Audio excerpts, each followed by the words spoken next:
We got to talk about the other big story in regards to air travel, and that is that deadly crash that happened at LaGuardia Airport late Sunday night, just before midnight on a runway there.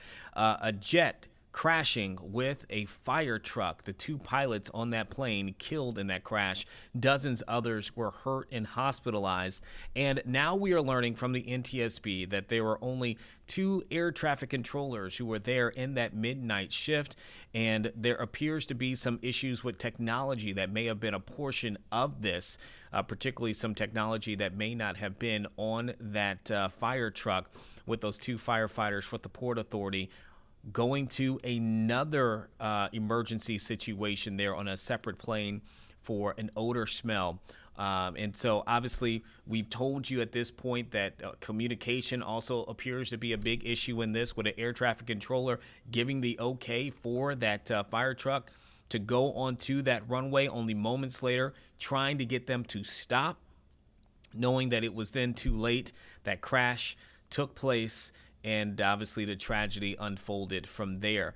We were able to speak with an expert on airplanes, a private pilot, but also educator with Virginia Tech, speaking to what she sees in terms of where the investigation can go, and what she can glean from what we know so far about that crash, what happened, and what, more importantly, could have been done maybe to stop it. Here's our conversation.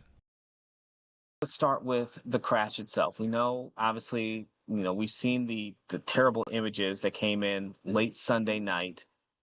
We know now that this was a collision between a plane that was coming in and then also a fire truck. When you look at where this investigation will kind of take off from here, what are going to be the first things that officials with NTSB and the airport are going to look at to figure out what went wrong and for it not to happen again?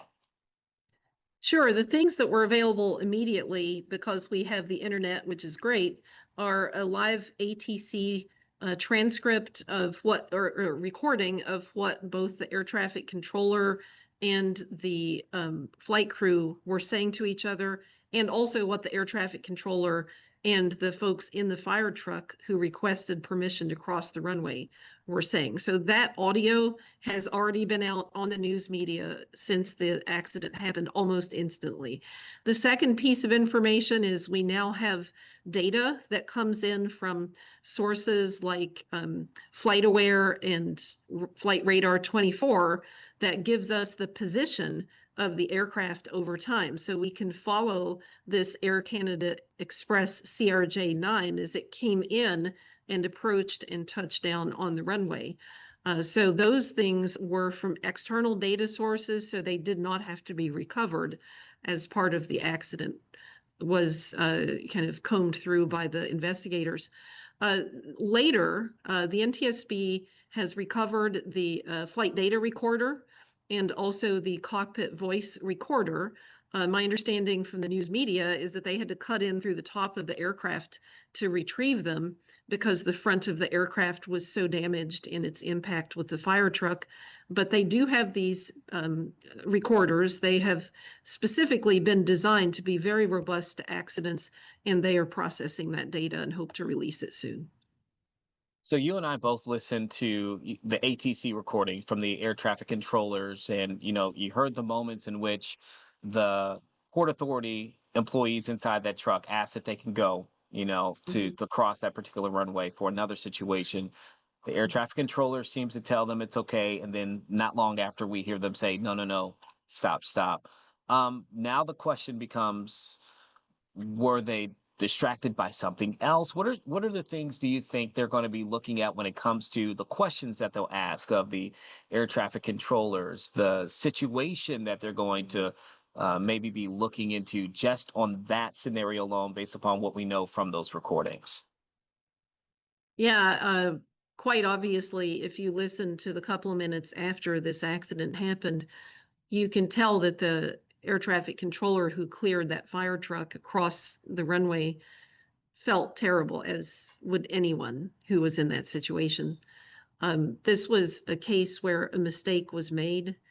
I don't know the people that were in the air traffic control tower, but clearly a mistake was made. And then the only thing that that person knew how to do was to say, stop, stop, stop, stop, because they had made that mistake. I think at that point they recognized they had made the mistake. They were saying it on frequency. The plane was trying to stop. The fire truck was already on the runway. I think there's going to be questions of the folks in the fire truck as to whether they were still on frequency listening to air traffic control or not.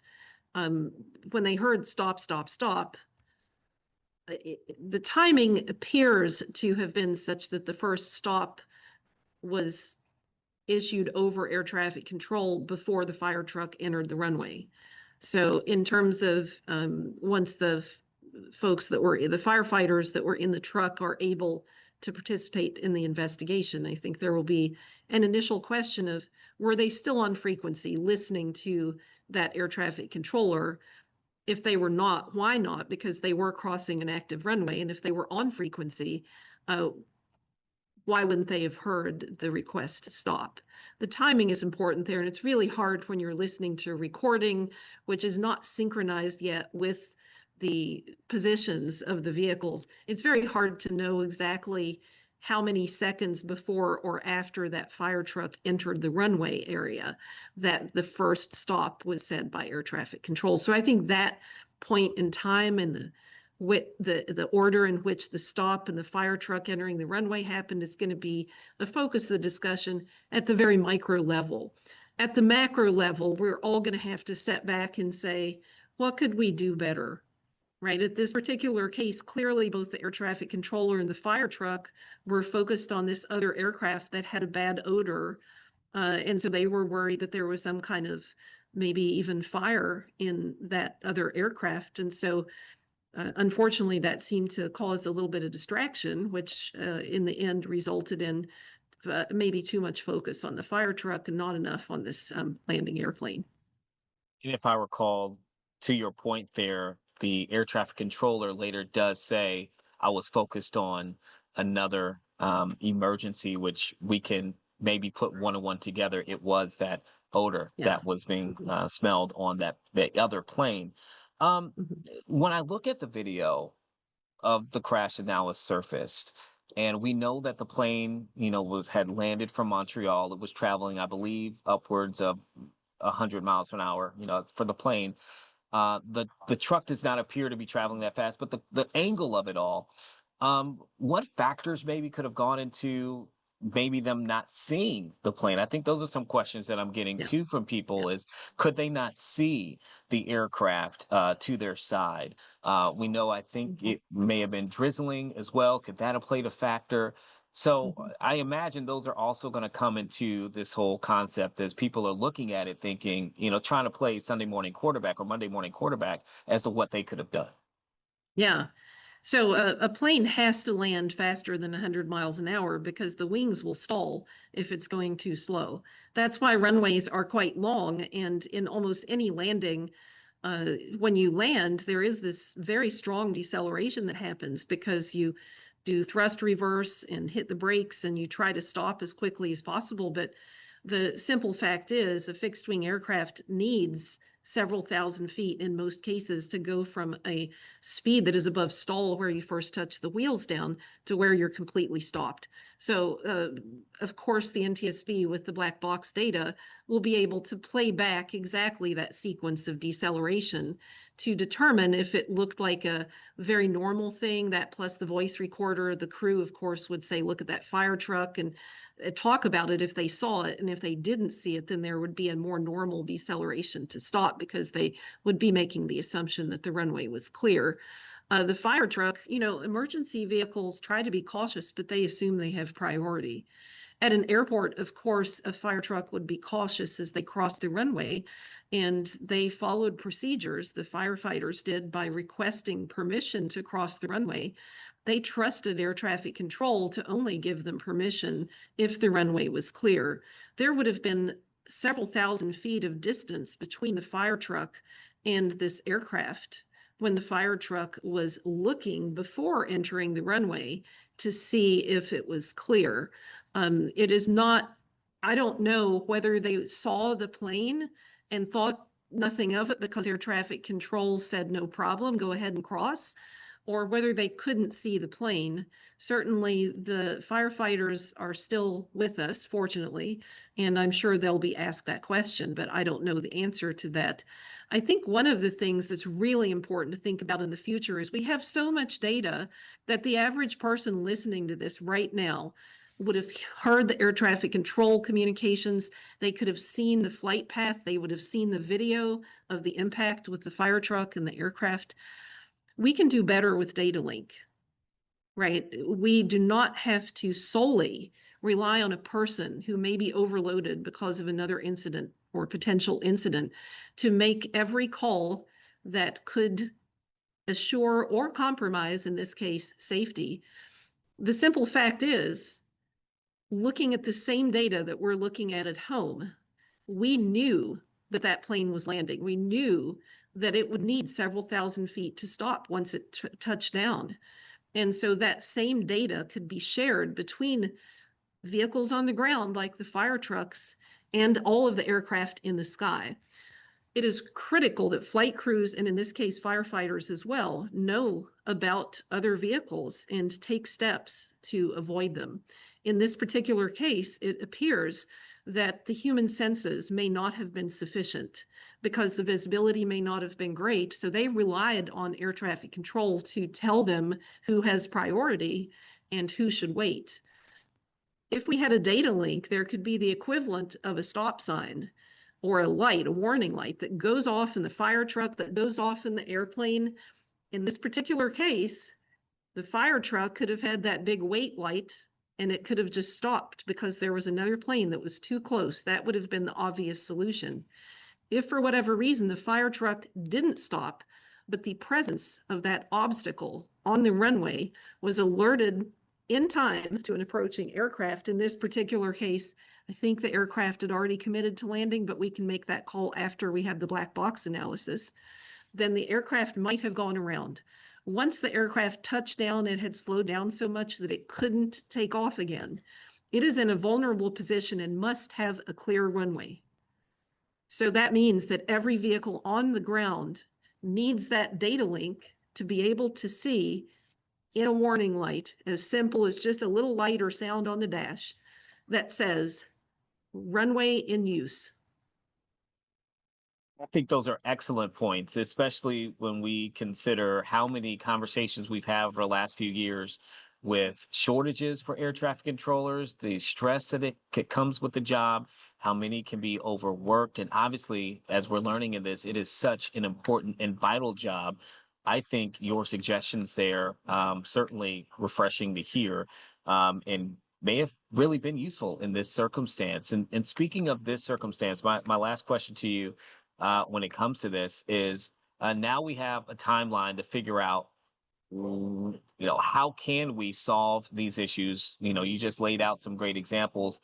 How long can we expect for this investigation to go, particularly since we have so much data, like you just mentioned, that's already at our fingertips? But how long can we expect for this process to go on before we know exactly what happened and exactly what can happen to not make it happen again?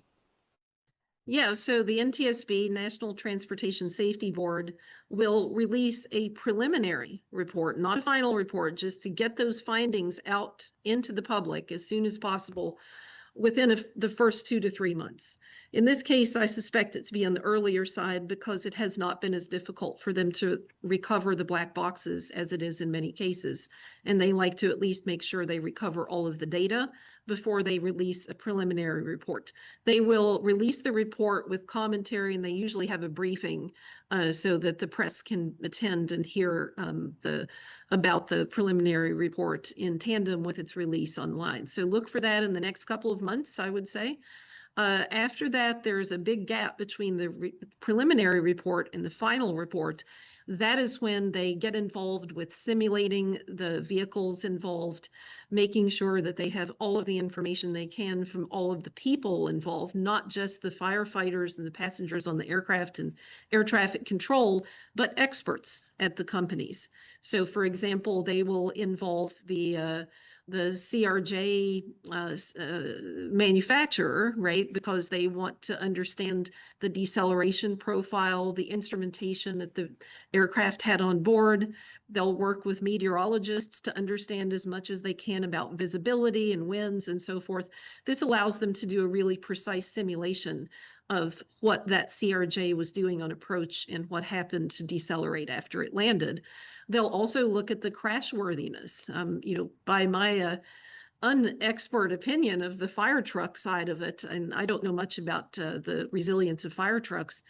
First of all, it was pretty lucky, I think, that the CRJ hit the fire truck away from the cabin. It seems to have hit an area behind the cabin of the fire truck, which probably saved the firefighters' lives, even though they're injured. Having the full force of a loaded jet hitting you blind side, or on the side is really quite would be traumatizing. And obviously the flight crew and the aircraft didn't have that benefit of the glancing blow. And so I think NTSB tries to be really careful. So usually the final report will come out approximately a year after the accident happened. They may speed that up a little bit, but again, the priority once the preliminary report is out, which usually has most of the findings, is to take their time. A lot of that time is also spent trying to come up with recommendations to pass back to the FAA and the industry so that remedies can be as carefully done as possible. Dr. Ella Atkins, thank you so much for Virginia Tech. Some great insight that you provided here today, and I'm sure we will await to see that not only preliminary report in a few months, but to see a year from now exactly what we can learn from this situation. Thank you so much. I'm really glad that she was able to come onto the stream and explain from her expertise what she saw and what we can expect to get out of that investigation. A lot of eyes are going to be on it because it is, again, the latest in a very unfortunate and tragic situations that we've seen unfold involving aircraft in this country. And with so many people flying, wanting to have the answers on what is happening and what can be done to prevent these dangerous situations from happening again is something that a lot of people are keying in on.